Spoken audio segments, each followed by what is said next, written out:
The wizard studies में आप सभी लोगों का एक बार फिर से स्वागत है। ये है लोरा मिसाइल। लोरा का मतलब लॉन्ग रेंज आर्टिलरी। तो ये लॉन्ग रेंज आर्टिलरी मिसाइल है जो भारत इलेक्ट्रॉनिक्स लिमिटेड और इजराइल एरोस्पेस इंडस्ट्रीज द्वारा विकसित है और स्वदेशी उत्पादन के साथ अपनी क्षमता को बढ़ाने के लिए तैयार है। यह उन्नत मिसाइल आर्टिलरी और बैलिस्टिक मिसाइलों की विशेषताओं को जोड़ती है जो 400 किलोमीटर की रेंज और विभिन्न वारहेड विकल्पों का दावा करती है, जबकि इसका कॉम्पैक्ट डिजाइन युद्धपोतों पर डेक स्पेस का कुशल उपयोग सुनिश्चित करता है। नौसेना के शस्त्रागार में लोरा का एकीकरण रक्षा उत्पादन में भारत की आत्मनिर्भरता और इसकी लड़ाकू प्रभावशीलता के आधुनिकीकरण की दिशा में एक महत्वपूर्ण कदम है। इसकी प्रमुख विशेषताओं पर अगर हम बात करें तो यह भारतीय नौसेना के स्वदेशी रूप से निर्मित सिस्टम है।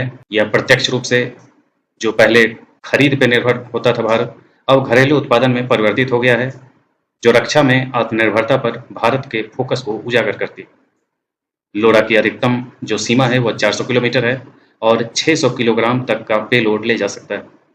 यह उच्च विस्फोटक और थर्मोबैरिक वेरिएंट सहित कई वारहेड विकल्प प्रदान करता है। 4 लोरा मिसाइलों को एक ही कंटेनर में रखा जा सकता है, जिससे नौसेना के जहाजों पर जगह का अनुकूलन होता है। भारतीय नौसेना में लोरा प्रणाली का एकीकरण इसके नौसेना आधुनिकीकरण प्रयासों में एक महत्वपूर्ण मील का पत्थर है। मौजूदा नौसेना मिसाइलों की तुलना में लोरा मिसाइल प्रणाली के कई फायदे और अंतर भी हैं। अगर इनके अंतर की बात करें तो लोरा में और मौजूदा जो नौसेना मिसाइलें हैं उनमें जो मूल अंतर है वो ये है।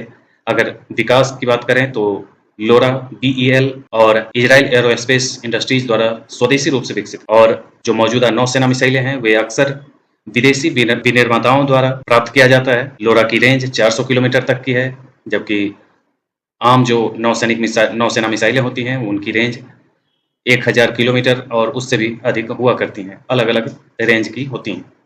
पेलोड क्षमताओं में लोरा की जो पेलोड क्षमता है वो 600 किलोग्राम तक की है, जबकि नौसेना मिसाइलें 200 से 1000 किलोग्राम तक के पेलोड को ले जाने के लायक अलग अलग मिसाइलों में अलग अलग डिजाइन किया जाता है।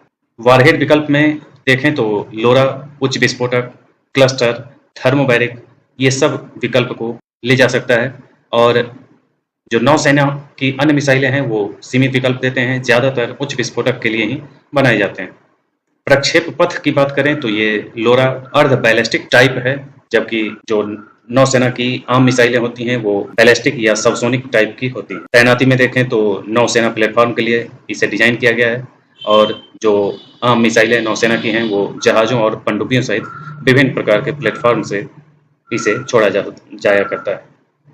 कॉम्पैक्ट डिजाइन की बात करें तो लोरा को एक कंटेनर में 4 मिसाइलें एक साथ रखे जा सकते हैं, जबकि अन्य जो नौसैनिक मिसाइलें हैं वो सामान्य तौर पर बड़े होते हैं और अधिक स्थान की आवश्यकता होती है। आत्मनिर्भरता में बात करें तो लोरा से स्वदेशी रक्षा उत्पादन को बढ़ावा मिलता है, जबकि जो मौजूदा नौसेना मिसाइलें हैं वो अक्सर विदेशी तकनीक पर निर्भर होते हैं। लोरा का मुख्य लाभ यही है कि रक्षा क्षमताओं में भारत की आत्मनिर्भरता को बढ़ाएगा, विभिन्न वारहेड विकल्पों के साथ विभिन्न लक्ष्यों को भेदने में सक्षम होगा। कॉम्पैक्ट डिजाइन इसे नौसेना के जहाज़ों पर सीमित डेक स्पेस के कुशल उपयोग की अनुमति देता है, और अर्ध बैलिस्टिक प्रक्षेप पथ पारंपरिक तोपखानों की तुलना में तेज हमले को सक्षम बनाते हैं। अर्ध बैलिस्टिक का मतलब होता है कि बैलिस्टिक मिसाइल पहले वायुमंडल के बाहर जाता है, फिर वो एक लंबी दूरी तय करके फिर वो अपने निर्धारित लक्ष्य पर गिरता है। इसमें ये दोनों टाइप के गुण मौजूद होंगे। ये पूरी तौर पर वायुमंडल के बाहर भी नहीं जाएगा, और जब जैसी ज़रूरत होगी अगर वायुमंडल के बाहर जाना है उसके लायक भी होता है, और सीधे जो क्रूज मिसाइल जैसे सीधे दाग देते हैं वैसे भी ये दागा जा सकता है, यानी कि बहुत ज़्यादा ऊंचाई न जाते हुए भी इसे दागा जा सकता है। लोरा मिसाइल प्रणाली भारतीय नौसेना की क्षमताओं में एक महत्वपूर्ण उन्नति का प्रतिनिधित्व करती है, जो एक आधुनिक बहुमुखी और कुशल हथियार प्रणाली प्रदान करती है जो रक्षा उत्पादन में आत्मनिर्भरता को बढ़ावा देते हुए समग्र युद्ध प्रभावशीलता को बढ़ाती है। तो ये था लोरा मिसाइल। इसी ढंग के अन्य अपडेट्स के साथ हम फिर मिलेंगे। आज के लिए इतना ही। धन्यवाद।